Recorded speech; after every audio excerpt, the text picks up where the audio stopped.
Hey guys, welcome to Mix Tip Sunday. Hope you're well. Today we're going to look at the MixBus. And what about the MixBus? There's a couple methods, and I'd like to know what method you guys use. Are you the guy who mix and then at the end you throw your EQ and compressor on the MixBus?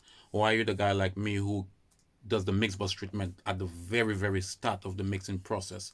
Me personally, I think I get a better glue in my mix when I do the MixBus treatment very early in the mix, but I know a lot of persons who do it at the end. So let me know what you guys do.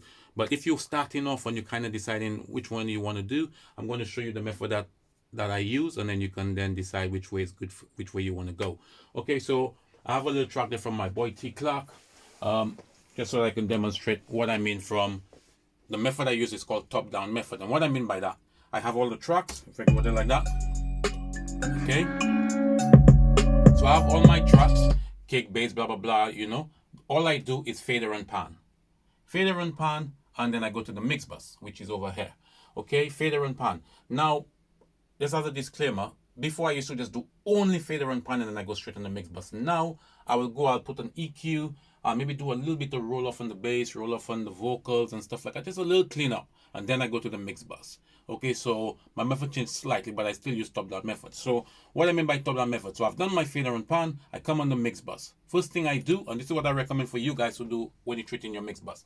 MS EQ is the first thing. There's no boost on this EQ, only for cleanup. What I mean by that, all the track playing, I go here, okay, I don't like this here, 240 muddy, take out something. Go around here, okay, I don't like that ringing tone, I take it out. That's just in the mids, okay? Then I go to the sides, okay, roll off a bit on the sides, okay? Find the frequency I don't like on the sides, okay?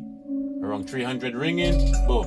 So this is the process, okay? So that EQ is solely for cleaning. MS, mid, and in the sides. I recommend you do that, MS EQ. Then you find a colored EQ. So the first EQ is very clean EQ. Second EQ is a colored EQ. Okay? I like the manly. That's where you do your generic boost and you're just only boosting. You're just finding the places you like, a little bit of air, a little bit of bottom, boom. Okay? That's the manly. From the manly, I go into compressor. Okay? Compression, boom, 3 to 4 dB of compression on the mix bus. Okay? I like the Neve. I actually use analog compression, but I'm just putting it there to show you guys. I'll show you a few options after. After this, tape. So this is the process. The tape, okay? Print into tape. Okay? I'll give you some options after. Okay? I like the API, the UAD ATR tape. Okay, after that, this is what I like. I personally like saturation. This is a monster plugin, Saturn 2. Okay, out of there, it adds a lot of color on your mix.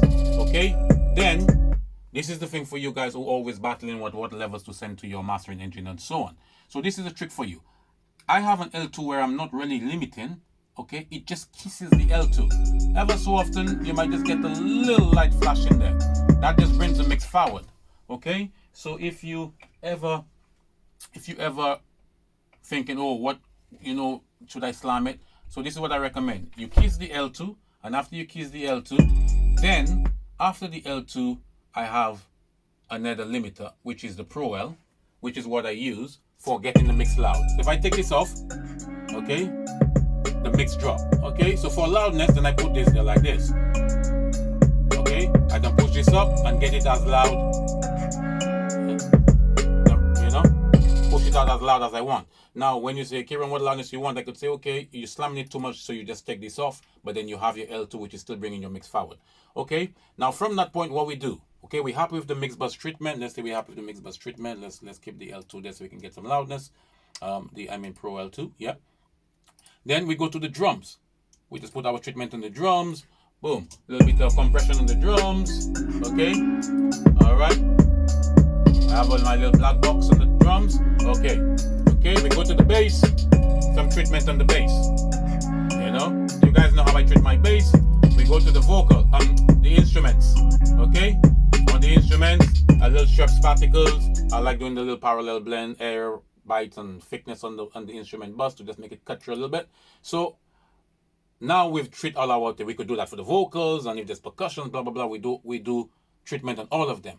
Then from that point, we go to our individual tracks. Okay, but what you will find, you're not no longer having to do a million boosting on the brighten everything up. You don't have to give everything low end because you've done a nice bit of treatment on the mix bus, treatment on the various buses, drums, bass, instruments, etc. Then you just go ahead. So you find yourself using less plugins and you find yourself doing a quicker mix. This is the method that I use. Okay, and I highly recommend it. If you're not sure which method to use, there are also the guys who just, some guys, I see you guys do all your mixing and then you come here, which is also fine. Then you do your processing and you get a good sounding mix as well. My preference is this way. Here's a few options for you guys. As I say, start off with a clean EQ. Even the Pro Clean, you could use it as an MS EQ. You could just select here and decide if you want it to be in the mids or sides. Okay, so and from here, you go into a colored EQ. A lot of you guys have waves, so there you go. RS57, nice, Neve sounding EQ. Okay, one of the world famous MixBus compressors. You aim for between 3 to 4 dB on this compressor. Very slow attack. Auto release or very quick release to 1 is another option, and then you hit that. As I said, and from there you can go into your tape. J32 or Kramer tape from Waves. These are nice tape plugins as well. And then same thing again. You put your L2 where you're just kissing your L2. Okay, this is up to where your mix is. Your mix. So anytime somebody tell you your mix is too loud or something, you could just take the last one and then Pro just for raising it. Okay, so this is a method I highly recommend, top down. Okay, for you guys that's kind of deciding what method or how to treat your mix bus, and experiment, see which one you prefer. If you like mixing all the way through and then at the end you splash a compressor and EQ and so on, or if you like doing it from the very start. I do it from the very start. Literally, I just look at all the tracks and I'll just do a little roll off. If there's some annoying frequencies that's troubling me on a vocal or something, I'll just go and I'll just dip that. But I do no compression yet. I don't do any flavors, no reverbs or nothing. All I do is just getting the mix glued from the start, and I think I get a more cohesive sounding mix that way. Okay, so just try it, guys. Drop in the comments. Let me know which method you use, and it will be interesting to see how you guys work. If you have any questions about this process, but as I said, kind of keep this format. Something to clean. Don't use the same EQ you use for cleaning. Don't use it for boosting. Get another EQ for some flavor. It's always about flavor and texture. Okay. As always, have a blessed Sunday and have a blessed week. And as always, one love.